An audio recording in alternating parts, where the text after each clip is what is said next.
This is the book Gay, Straight, and the Reason Why.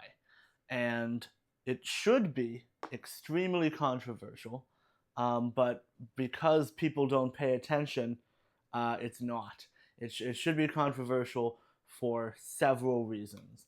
And yet I find it at the local bookstore in amongst all of the usual sort of liberal social justicey political texts. And I think you can see the first reason why it would be controversial. It argues that sexual orientation is not a choice and that it is biologically innate. That people's sexual orientation is with them from birth. Uh, that's a pretty popular view these days, but it's still controversial amongst certain people. I think most people who read this book, if you've actually read it, I haven't. I don't read. Reading? I don't read. If you've actually read it, what you probably did was you bought it so you could have it on your bookshelf. That's what I did. So you could have it on your bookshelf, so that anyone who sees it on your bookshelf knows that you aren't homophobic, or rather, probably more realistically, so that you know you're not homophobic, right? Because you buy things for identity. So you buy this in the hopes that the imaginary homophobe, or maybe he's real, maybe in the age of the internet, you could totally be keyboard warrior debating somebody who holds up a God hates fag signs on Twitter. So maybe you want more arguments against the God hates fags Twitter guy, right? Or more likely, you just have a tiny God hates fags Twitter guy perpetually on your shoulder, whispering things in your ear. And you buy a book like this to shut him up. To shut him up. And even if you don't read it, look at it. Look at all the studies. Look at all the studies and the sources. This was written by a smart person. This was written by a smart person with studies and sources, and he tells me the truth. And that's how you keep things solid up here. It's how you keep yourself from falling into noise, which is very dangerous. So you can't do that. So you got to solidify it. You got to shore up that identity. So that's the first reason it would be controversial. It would be controversial to homophobes who believe that sexual orientation is socially constructed because they want to believe that we can stop socially constructing it, right? Either don't let your son play with dolls so that they don't turn gay, or or just send them to conversion therapy and encourage them to be straight, make them an ex-gay, make them pray the gay away. Any of those beliefs really do not mesh well with the idea of sexual orientation being fundamentally innate. That's the first and most obvious reason it's controversial, but the other ones are more interesting. So, when people argue that sexual orientation is an innate characteristic, that it's biological, they usually don't get into detail about where it comes from, because that's not the important part of the argument for the left. The important part of the argument for the left is just to get homophobes to shut up and stop trying to turn people straight. And as someone who has absolutely no interest in turning anybody straight, I'd turn more people bisexual if I could. That seems like it would chill us out a bit. Uh, that part isn't interesting to me. But the gay gene, that was a meme that went around for a little bit. I saw TV shows do the gay gene. Family Guy did the gay gene episode. And it was a joke. It was a big joke because realistically, you can't have a gay gene because genetics is complicated, except, sometimes it's not. There's a single gene or a single chromosome, I should say, devoted to sex. There's a single one devoted to Down syndrome, a single one devoted to sickle cell. But aside from a couple of things like that, for the most part, it's determined by multiple genetic factors, right? Everything is determined by multiple genetic factors. So it's not socialized, but it's also not a gene. That confused me. It confused me a lot growing up, getting all of my political views from TV shows, making fun of other people's political views. I was like, okay, so to be clear, it's not a choice, and it's also not biology. Thank you for clearing that up for me. Thank you for making it make so much sense. It's very comprehensible now. Now I understand. This book does a much better job trying to root it in something, right? And what he roots it in is endocrinology. He says that there are typically hormonal imbalances. Well, maybe not imbalances, but hormonal differences between gay and straight people. And here's the second reason it might be controversial. These hormonal differences also might explain why there are behavioral characteristics that are typically associated with being gay. So the idea that gay men might be a bit more effeminate might not just be a stereotype, according to Simon Levay. According to him, it might actually be a direct result of the hormonal difference that causes them to be attracted to men in the first place. That there is a sort of a feminizing effect that goes on because of the hormones. I'm not going to get into the details. You can do the same thing I did and watch the YouTube interview where he talks about the book so that you don't have to actually read a book because you're too lazy. You can do that for yourself. I love openly confessing to my audience that I don't read, and I will never stop. This is obviously a claim that's going to be very controversial on the left, right? Because the left isn't super comfortable with, for one thing, the idea that gay men are feminine. They don't like that. That's a stereotype. That's like a thing that gets imposed upon gay men that isn't necessarily true. And so evidence pointing to the idea that that is just a biological reality, that a lot of gay men are feminine, that's not going to make them comfortable. That's not going to feel good to them. There's a way around that, right? There's an easy way around that, which is just say that it tends to biologically be true, but you probably still shouldn't like socially impose it upon someone because maybe it's not super stereotypically true of that individual person. See, boom, I did it. I took the fact that made me uncomfortable and I wriggled around it. Okay, but most people don't want to put in that work, so they'll probably just say that it's homophobic, that the study is homophobic and wrong, and the methodology is bad. I think, in my experience, that seems to be easier than integrating multiple conflicting facts. Um,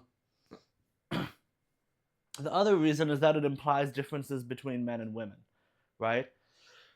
Because we're looking at endocrinology, we're looking at hormonal differences, and by even talking about feminine behavior and masculine behavior and differences in hormones leading to differences in behavior that can be described in simple terms like feminine and masculine, we are pointing to innate biological differences between men and women that shape our behavior and our sexuality, which are not usually very liked by modern feminists. Lots of social constructionism in modern feminism, usually not big fans of biologically essentialist claims, and that's why the tension is there, right?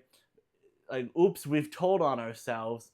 We've accidentally, in trying to write a book about one woke thing, that sexual orientation is a fixed innate characteristic, we've accidentally knocked over a domino that leads to men and women being different. Oops, we fucked up. The other thing that this reveals, right, is an innateness of some kind to beauty and attraction. That one's a little bit more of a second order consequence, though, right?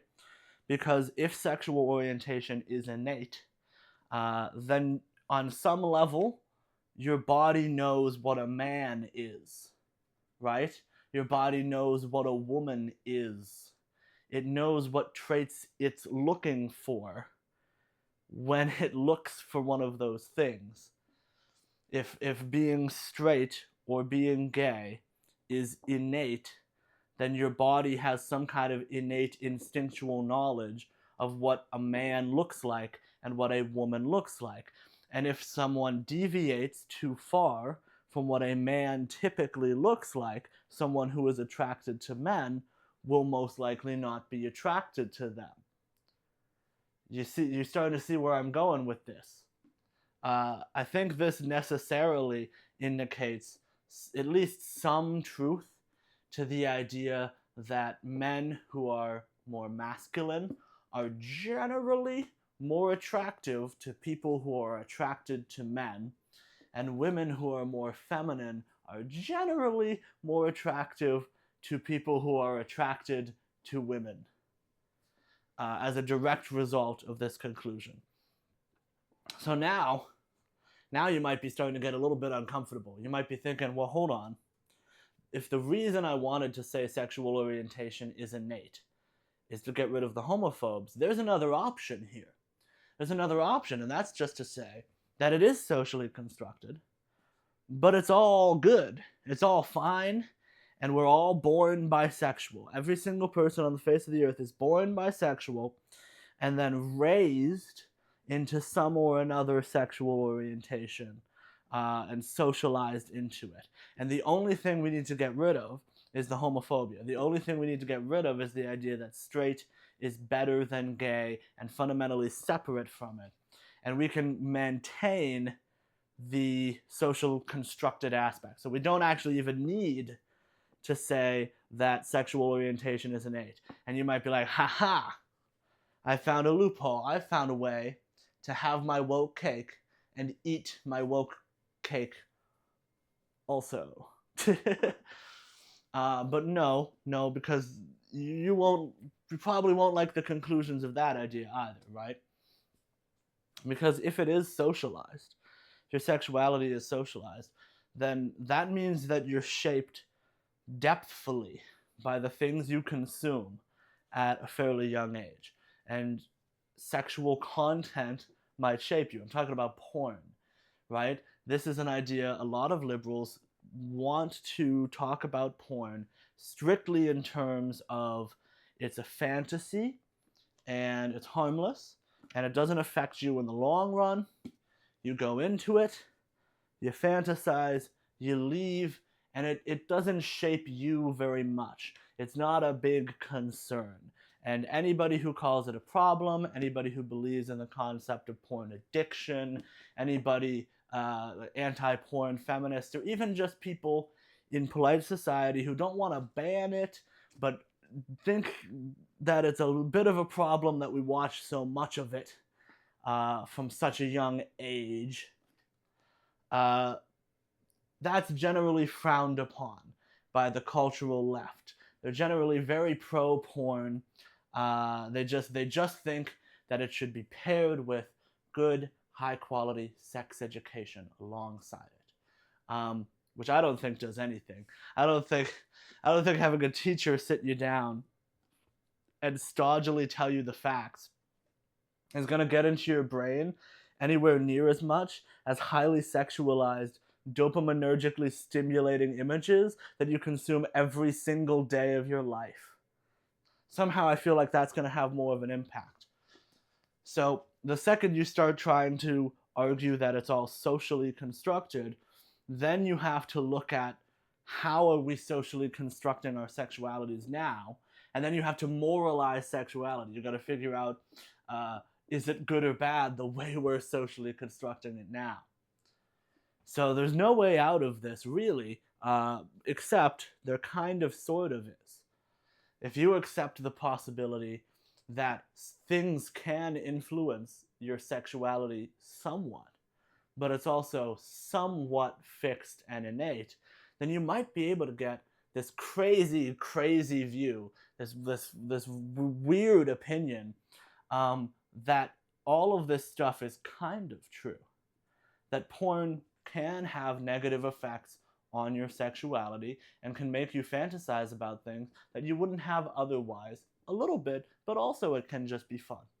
And that your sexuality is innate, but maybe it changes somewhat over time based on your life experience, a little bit. But it's still mostly innate, and maybe people are generally attracted to men who are somewhat more masculine, But that doesn't mean you can't incorporate a little bit of femininity in for spice. See, you can live with the conclusions here if you just moderate them somewhat, uh, instead of ignoring them. And I think more people should engage with this work directly in that way, and I think more people should pay attention to the dominoes that fall after you accept an idea like this, because I don't like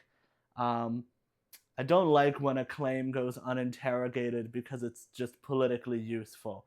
So I guess that's most of what this was me going through an uninterrogated claim that's politically useful to the left and interrogating it, picking it apart, and then maybe putting it back together again.